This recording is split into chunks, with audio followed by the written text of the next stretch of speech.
Counterspell is definitely not one of my favorites, but there's some quirks with the mechanics, and we like quirks and mechanics. So let's talk about Counterspell. Welcome to Pack Tactics, with spells that counterspells, counterspells that counterspells. Counter-Strike. Counter-terrorists win. Counterspell is a 3rd level reaction spell, which you take when you see a creature within 60 feet of you casting a spell. You attempt to interrupt the creature in the process of casting a spell. If the creature is casting a spell of 3rd level or lower, its spell fails and has no effect. If it is casting a spell of 4th level or higher, make an ability check using your spellcasting ability. The DC equals 10 plus your spell's level. On a success, the creature's spell fails and has no effect. Upcast. When you cast a spell using a spell slot of 4th level or higher, the interrupted spell has no effect if its level is less than or equal to the level of the spell slot you used. This is the premier way of stopping an enemy's powerful AoE. That can be control, that can be damage, it can be anything. For people playing at high levels, I imagine you've seen a counterspell chain. That's where like 4 people are counterspelling each other. The max I've seen is probably 6, and it got really complicated. Anyways, if you cast a spell like Hypnotic Pattern and the enemy tries to counterspell it, you could even try to counterspell their counterspell. But Kobold, you can only cast 1 spell per turn! Gator, that was close, but you're not correct. Here's what the player's handbook says. A spell cast with a bonus action is especially swift. You must use a bonus action on your turn to cast a spell, provided that you haven't already taken a bonus action this turn. You can't cast another spell during the same turn, except for a cantrip with a casting time of 1 action. That's literally all that blocks you from casting multiple spells in 1 turn. That's why you can also use Action Surge to cast multiple spells in 1 turn. You can absolutely cast, for example, Hypnotic Pattern and then Counterspell, as neither of them are bonus action spells. Kobold, that sounds very sus, but fine.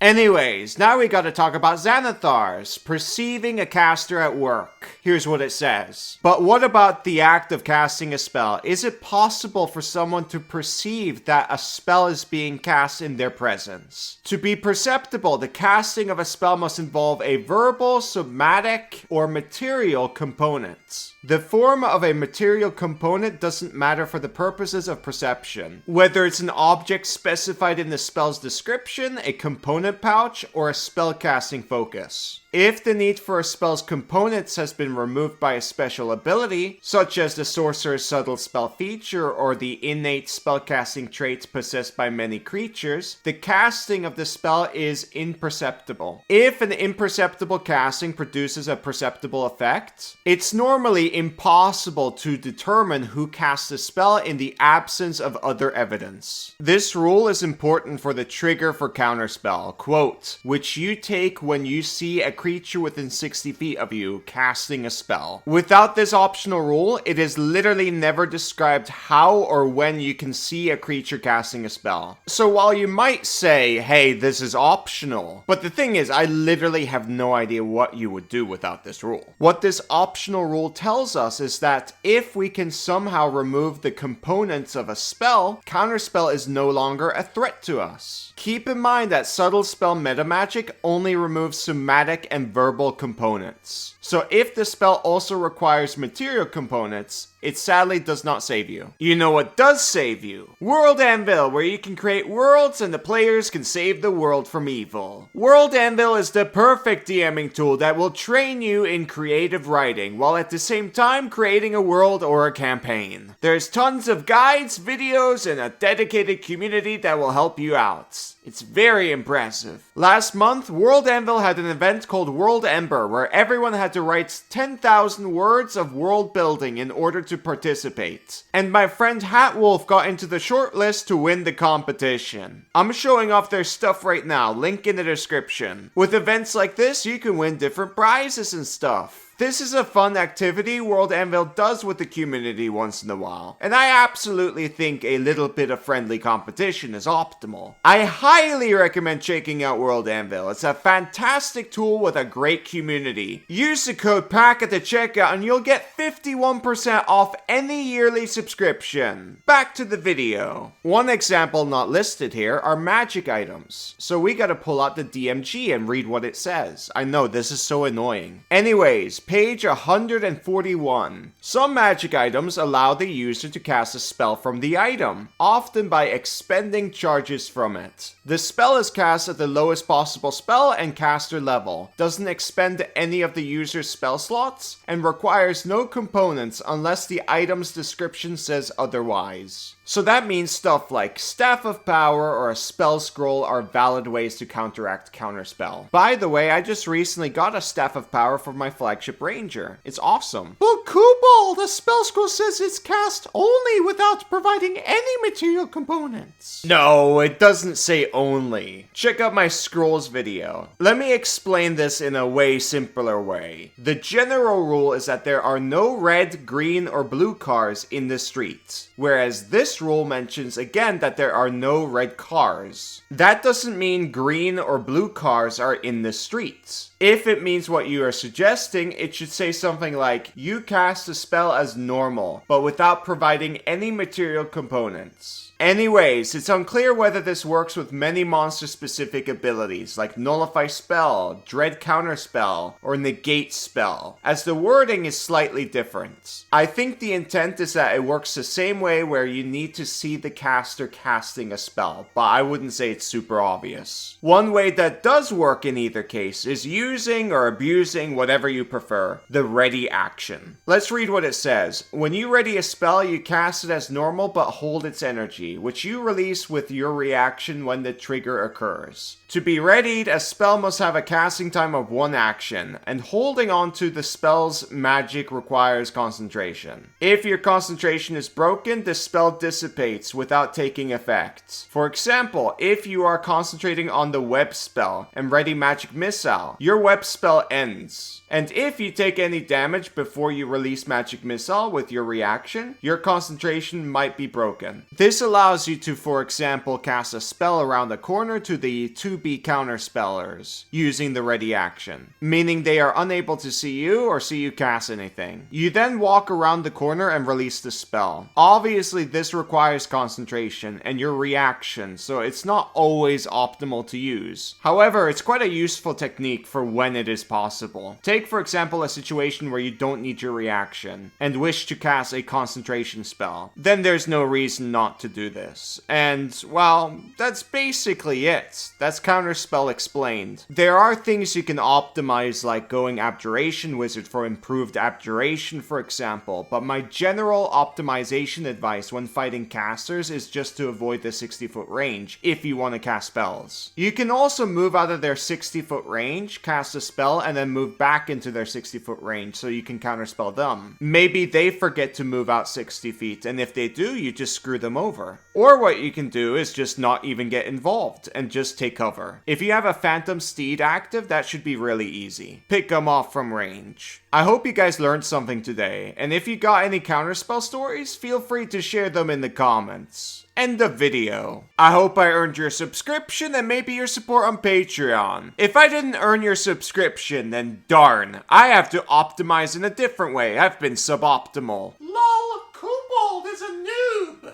Anyways, either way, thank you very much for watching. I hope I see you again. Bye bye.